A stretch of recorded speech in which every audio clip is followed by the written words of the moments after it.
Hey friends, I'm Jackson Emmer, and today I want to talk with you about DI pedals. I'm going to try to do the top 3 acoustic guitar DI pedals in 3 minutes or less. So let's get right into it. And at the end, if you stick around, I will explain why there are no sound clips in this video. Stick around for that. First pedal is my favorite, the Bix. It's made by Grace Designs. Things that I like about it are that it's very transparent sounding.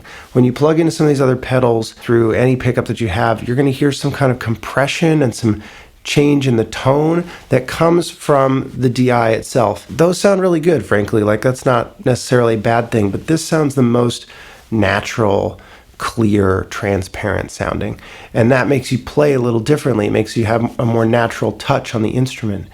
You'll know what I'm talking about when you play them back and forth, like players talk about this, but to the listener they sound very, very similar, but to the player there's a distinct difference in feel. The boost button is great, sounds great, cuts through a mix. You have some added controls on the back, which I have never used. Another advantage to the Grace Design stuff is that something about their internal system is newer and more advanced, I think, than the bags. So if you're on a noisy stage where there's a lot of power issues and problems, this will clear up the power and have a clean signal more consistently than the bag stuff. And because it sounds natural and transparent, it also sounds great with mandolin in my experience, which the bags ones don't really. That's been tough. Lucky number 2, this is a Bags Venue DI, and I used this one for around 10 years on hundreds, if not 1,000 plus gigs.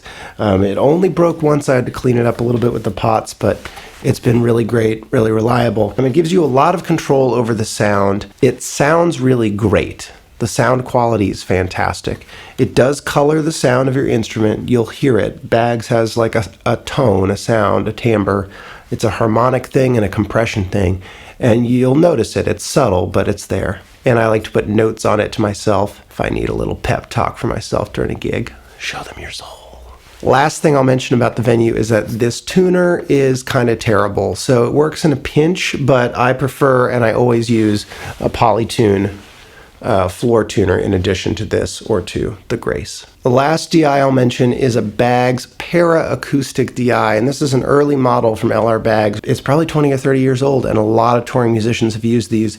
It's very small, it's very light, it's very durable. So if you're doing fly gigs, it's great because you just pair this with your floor tuner, which you're going to want anyway, and it's a light rig that fits in a backpack or a suitcase or your gig bag, whatever. It has a lot of the similar controls as the bigger Venue DI, in that it has presence and a notch filter in your EQ, and it does run on phantom power, which is really great, and a battery. Okay, so I know what you're thinking. You're like, play something, Jackson. I want to hear some sound samples. I want to be able to A-B it. Well, the thing is, you guys, hear me out. This is a bit of a hot take.